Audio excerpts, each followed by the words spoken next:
All right, let's dive into this Mount Rushmore of Green Bay Packers legends. And trust me, there's a twist in here that might just blow your mind. Because when we talk about the greatest, most influential players to ever wear the green and gold, it's not just about stats, not just about MVPs or Pro Bowls. It's about impact. It's about who shaped the identity of the franchise. And when I sat down to carve out my personal Mount Rushmore of Packers greatness, one name in particular was left off that list. And yeah, it raised some serious eyebrows. Let's start with the one player nobody could argue about, Bart Starr. That name right there, that's non-negotiable. The heartbeat of the Lombardi era. The man who led the Packers to 2 Super Bowl titles. Who was the embodiment of discipline, leadership, and poise under pressure. Bart Starr didn't just play quarterback. He defined what it meant to be a Packers quarterback in the modern NFL. He was the general of the most iconic dynasty in team history. The glue that held together that ironclad, relentless Green Bay squad that made Lombardi a legend and brought pride back to a small town in Wisconsin that suddenly stood at the center of the football universe. You can't talk Packers history without Bart Starr. He wasn't flashy, wasn't loud, he just won. He executed with surgical precision, made the clutch plays when they mattered most, and carried himself with a grace that left fans in awe and opponents shaking their heads. And here's the thing, nobody who saw that Mount Rushmore list questioned Starr's place on it. That tells you everything. But then things get a bit murkier. The second guy on my list, Brett Favre. And yeah, I know, the moment I dropped his name, some folks nodded in agreement and others started muttering about Aaron Rodgers. But hang on, let's talk about why Brett Favre belongs on that mountain. Look, when the Packers made the move to trade significant draft capital for a young gunslinger out of Southern Miss, a kid who hadn't proven much of anything yet, it was a gamble. But man, did it pay off. 3 MVPs, 3 back-to-back, a Super Bowl victory, and more than that, Favre took a franchise that had been wandering in the NFL wilderness for decades and dragged it back into the light. The Packers weren't just relevant again. They were feared, respected, celebrated. Brett Favre turned Green Bay into a football powerhouse again. And his connection with the fans? Unreal. The charisma, the toughness, the raw, unfiltered passion. He brought to every single snap. The guy played with a broken thumb. He played with cracked ribs. He played the day after his father passed away and delivered one of the greatest quarterback performances in NFL history.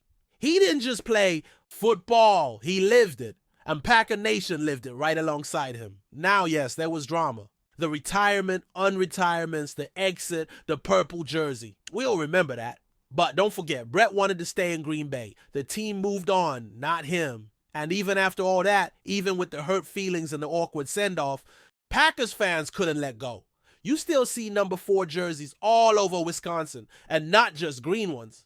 That tells you everything about his influence. Now here's where it gets spicy. Aaron Rodgers, not on my list. And believe me, I get it. He's a generational talent, one of the most gifted quarterbacks the NFL has ever seen. 4 MVPs, another Super Bowl. Countless jaw-dropping throws that defied logic and physics. But when we're talking Mount Rushmore, we're not just talking talent.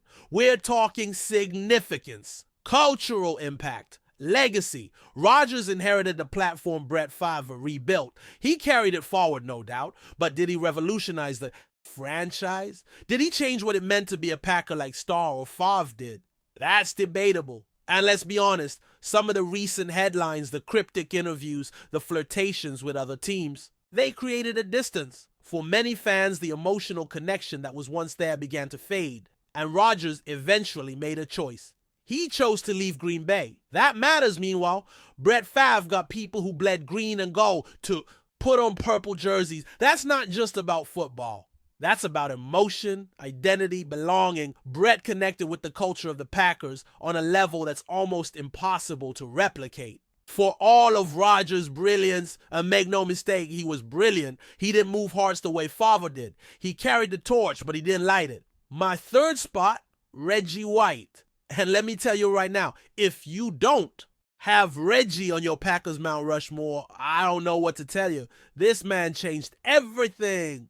When Reggie White, the Minister of Defense himself, hit free agency and chose to sign with Green Bay, a small, frozen, overlooked town in the NFL landscape, it was a thunderclap moment. It told the world, Green Bay is a destination. That decision by Reggie didn't just shift the Packers' trajectory. It reshaped the league. It showed that even the smallest market in professional sports could land the biggest fish. He made it okay, even desirable, for stars to consider. Green Bay, and once he arrived, he balled out.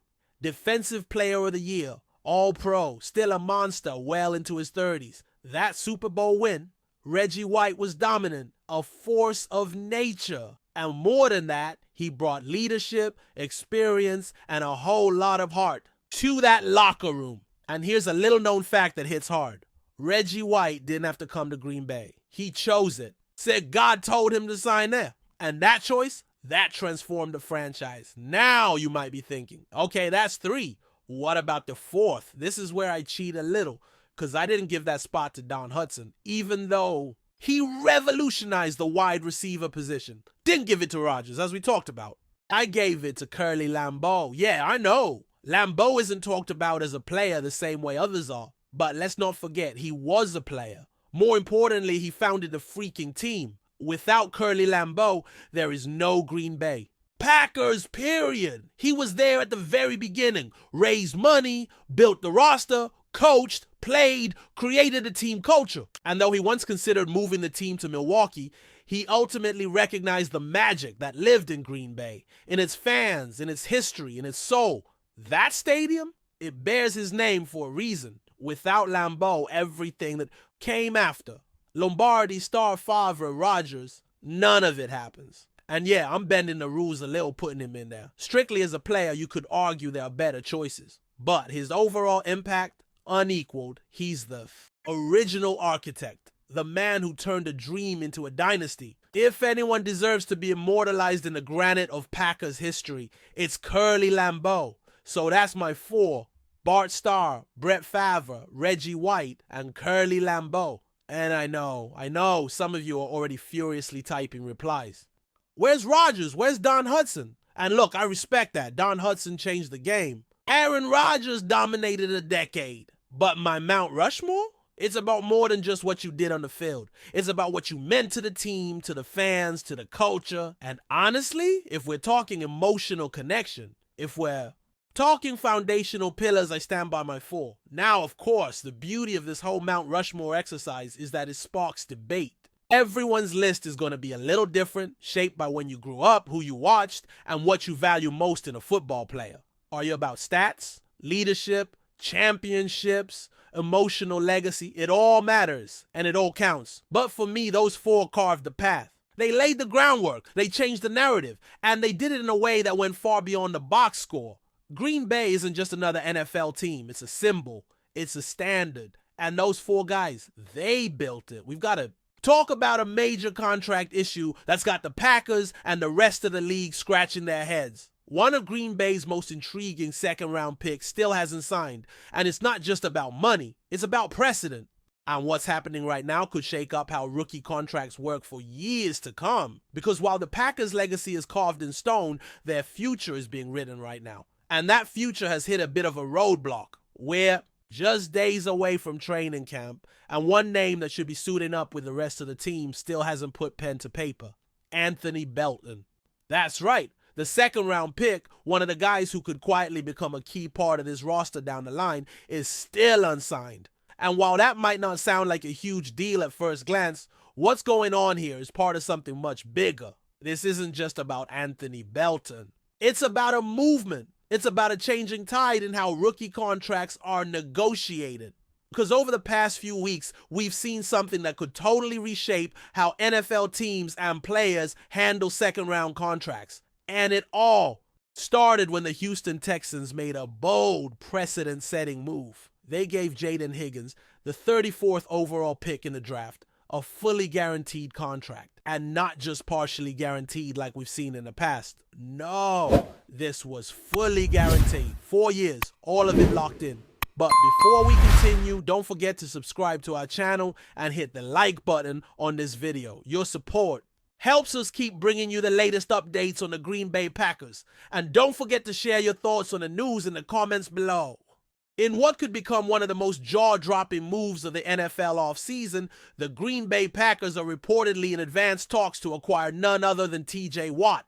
Yes, you read that right. The former Defensive Player of the Year and a cornerstone of the Pittsburgh Steelers defense could be trading in the black and gold for green and gold. While nothing has been confirmed officially by the teams involved, sources close to the situation have suggested that discussions are underway and heating up. The buzz began late last night when several insiders noted unusual front office activity in Green Bay and cryptic social media posts from both Watt and Packers personnel. Speculation only grew stronger when Watt was spotted at a private airport.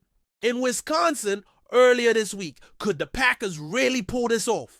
On the surface, it seems improbable. Watt, a Wisconsin native and beloved figure in Pittsburgh, has a sizable contract and deep roots with the Steelers organization. However, the Packers have been aggressively retooling their roster this offseason, and a move of this magnitude could signal a true all-in push for a Super Bowl run while Jordan Love remains on a rookie contract. Of course, this could all be smoke. Without fire, the NFL offseason is never short of wild rumors and hopeful speculation. But imagine the havoc Watt could wreak lined up alongside Rashan Gary and Kenny Clark. Green Bay's pass rush, already formidable, would instantly become one of the most feared in the league. It would be a seismic shift not just for the Packers, but for the entire NFC North. At this point, fans are left hanging on every bit of news, hoping for confirmation, while others are cautious, calling it nothing more than off-season chatter. Whether this turns into a blockbuster deal or fizzles out as just another rumor, one thing is certain. The idea of TJ Watt in a Packers uniform is enough to send shockwaves through the NFL landscape.